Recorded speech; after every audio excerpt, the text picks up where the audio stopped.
पर्यंत आपण पाहिलं होतं की कंसाने यदू, भोज, अंधक तसेच सुरसेन अशा कुळांच्या राज्य स्वतःच्या नियंत्रणात आणलं होतं आणि त्यांनी असुराशी मैत्री केली होती. आता जरासंध हा मगध प्रांताचा राजा, त्याच्याशी त्यांनी मैत्री केली होती आणि तो सर्वाधिक श्रेष्ठ सम्राट झाला. तो यादव कुळाविरुद्ध अधिक शत्रुत्वाने आता वागायला लागला आहे. आता कंसाच्या उपद्रवामुळे यदू, भोज आणि अंधक या कुळातील राज्यांनी वेगवेगळ्या राज्यांतून आश्रय घ्यायला प्रारंभ केला. त्याने या राज्यातील एकी सुद्धा संपुष्टात आणली. कंसाने जेव्हा देवकी आणि वसुदेव यांची 6 मुलं एकापाठोपाठ एक ठार मारली, तेव्हा कंसाचे खूप मित्र आणि नातेवाईक त्याच्याकडे आले आणि त्याला हे कृत्य थांबवण्याची विनंती केली. पण हे सगळेच त्याचे उपासक बनले. देवकीचा 7वा पुत्र होता श्रीकृष्णाचे स्वंश अनंतदेव. तिच्या गर्भात प्रकट झाले. त्यावेळी ती तर खुश झाली, पण तेवढीच ती दुःखीही झाली. भगवान विष्णूंनी जन्म घेतला आहे हे तिला समजलं आणि तिला आनंद झाला. पण आता कंस याला ठार मारणार म्हणून ती दुःखीही झाली होती. योगमाया ही भगवंतांची प्रमुख शक्ती आहे. भगवंतांनी योगमायेला वृंदावनात अवतीर्ण होण्याची आज्ञा दिली. वृंदावनात नंद महाराज आणि यशोदा राणी यांच्याकडे वसुदेवांची रोहिणी नावाची पत्नी वास्तव्याला होती. योगमायेला भगवंतांनी आज्ञा दिली की कंसाच्या बंदिवासात देवकी आणि वसुदेव आहेत.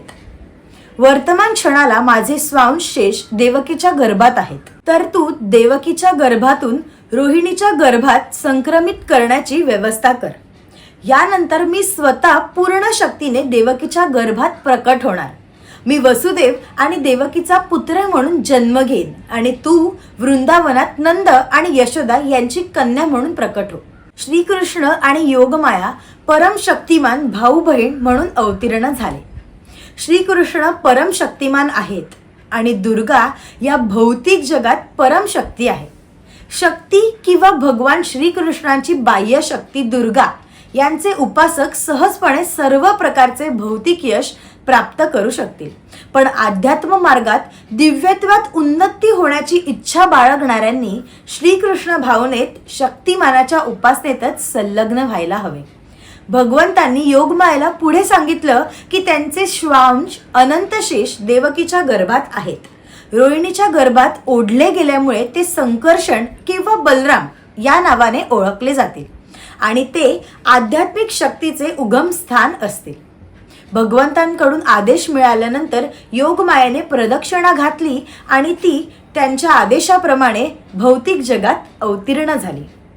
अशा रीतीने बलराम जरी देवकीचे पुत्र म्हणून अवतरले होते, तरी त्यांना रोहिणीचे पुत्र होण्यासाठी गर्भात स्थानांतरित करण्यात आले आणि या व्यवस्थेनंतर आपल्या सर्व शक्तीविरुद्ध भक्तां स्थापित करण्यात सदैव तत्पर असे पूर्ण पुरुषोत्तम भगवान श्रीकृष्ण वसुदेवांच्या मनी प्रविष्ट झाले.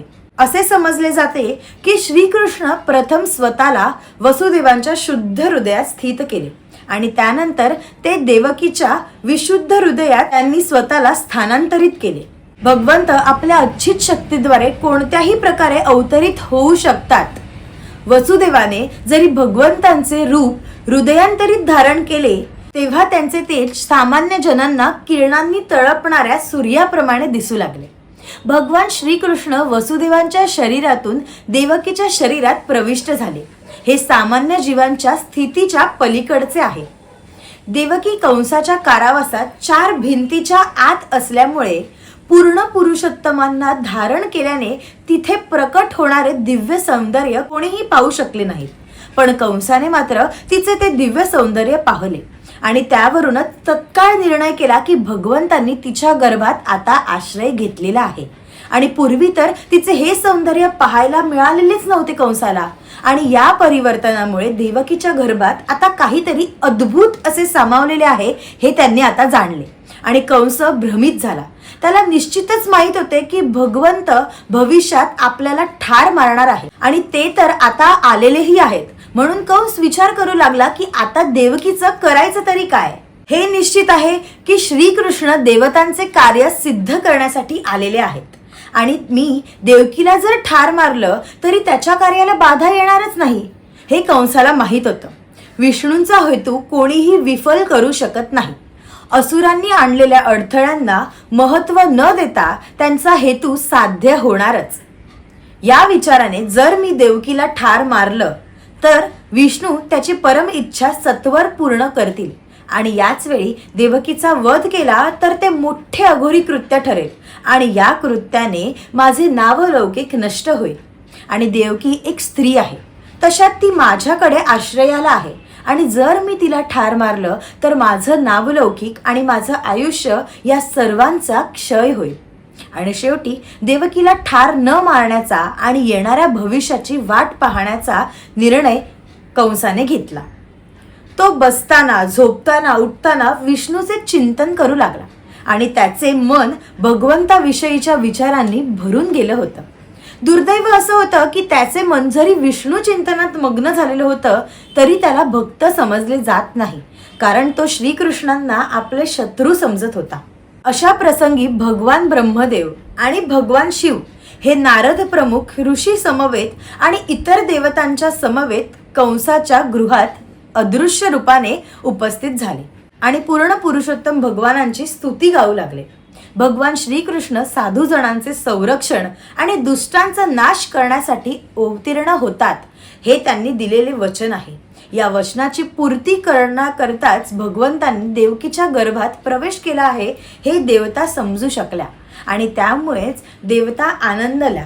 प्रिय भगवंता, तुम्ही युगायुगातून प्रकट होत असता आणि तेव्हा विभिन्न परिस्थितीनुसार वेगवेगळी नावे आणि रूपही तुम्ही धारण करता. श्रीकृष्ण हे तुमचे प्रमुख नाव आहे. तुम्हाला श्यामसुंदर म्हणूनही संबोधण्यात येते, कारण तुमचे सौंदर्य दिव्य आहे. श्याम म्हणजेच सावळा, तरीही तुम्ही कोटी कामदेवतांपेक्षा सुंदर आहात. कधी कधी तुम्हाला गिरीधारी म्हणूनही संबोधण्यात येते, कारण गोवर्धन पर्वत तुम्ही उचलला होता. तुम्हाला नंदनवन, वसुदेव किंवा देवकी नंदन असेही संबोधण्यात येते, कारण नंद महाराज वसुदेव देवकीच्या पुत्र रूपाने तुम्ही अवतीर्ण झाला आहात. हे प्रभो, तुम्ही ईश म्हणून ज्यावेळी पृथ्वीवर प्रकट व्हाल त्यावेळी कंस आणि जरासंधासारख्या समस्त असुरांना नष्ट कराल आणि त्यामुळेच जगाचे भाग्य उजळेल. तुम्ही ज्यावेळी पृथ्वीवर भ्रमण कराल त्यावेळी तुमचे चरण कमलध्वज, त्रिशूल आणि वज्रासारख्या चिन्हांनी ही भूमी अंकित होईल आणि आम्हालाही त्याचे दर्शन प्राप्त होईल. अशा प्रकारे धरणी आणि स्वर्गलोकातील आमच्यासारख्या रहिवाशी अशा दोघांवरही तुम्ही कृपावंत व्हाल, असे देवता प्रार्थना करीत होत्या. प्रिय प्रभू, तुम्ही यदुवंशाचे मुकुटमणी म्हणून प्रकट होत आहात. यापूर्वी तुम्ही मत्स्य, कुर्म, प्रभू रामचंद्र, परशुराम असे अनेक अवतार धारण केलेले आहेत.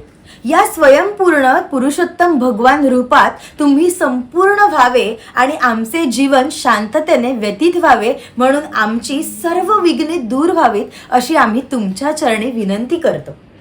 प्रिय देवकी माता, स्वतः पूर्ण पुरुषोत्तम भगवान आता तुमच्या गर्भात वसलेले आहेत आणि ते प्रकाश रूपात अवतीर्ण होतील. त्यामुळे तुम्ही तुमच्या भावाचे म्हणजेच कंसाचे आता भय बाळगू नका. स्वयं भगवान असलेले तुमचे पुत्र श्रीकृष्ण धर्माने चालणाऱ्या यदुवंशाचे संरक्षण करण्याकरता स्वतः अवतीर्ण होत नसून ते स्वयं प्रकाशरूप भगवान बलराम यांच्या सहित अवतीर्ण होत आहेत. देवकीला आता आपल्या भावाचे कंसाचे अतिशय भय वाटत होते, कारण तिच्या सर्व बालकांना कंसाने ठार मारले होते आणि आता तिला श्रीकृष्णांविषयी चिंता लागली होती. सर्व देवता आपल्या पत्नींसह तिचे सांत्वन करण्यासाठी येत होते आणि तिला आता कंसाचे भय बाळगण्याचे काहीच कारण नाही असं सांगून तिला धीर देत होते. याप्रमाणे देवदेवतांनी गर्भस्थ भगवंतांची स्तुती केली आणि शिव ब्रह्मादी प्रमुख देवदेवता स्वर्गलोकातील आपल्या निवासस्थानी परतले. आता या पुढच्या अध्यायात श्रीकृष्ण अवतार घेणार आहेत. श्रीकृष्ण देवकी यांच्या पोटी जन्म घेणार आहेत आणि कृष्णाचं हे संपूर्ण जीवन कसं असणार आहे, कृष्णाचा जन्म कसा होणार आहे आणि मुळातच त्यावेळी कंस काय करणार आहे हे आपल्याला जाणून घ्यायचं असेल तर पुढचा व्हिडिओ नक्की पहा.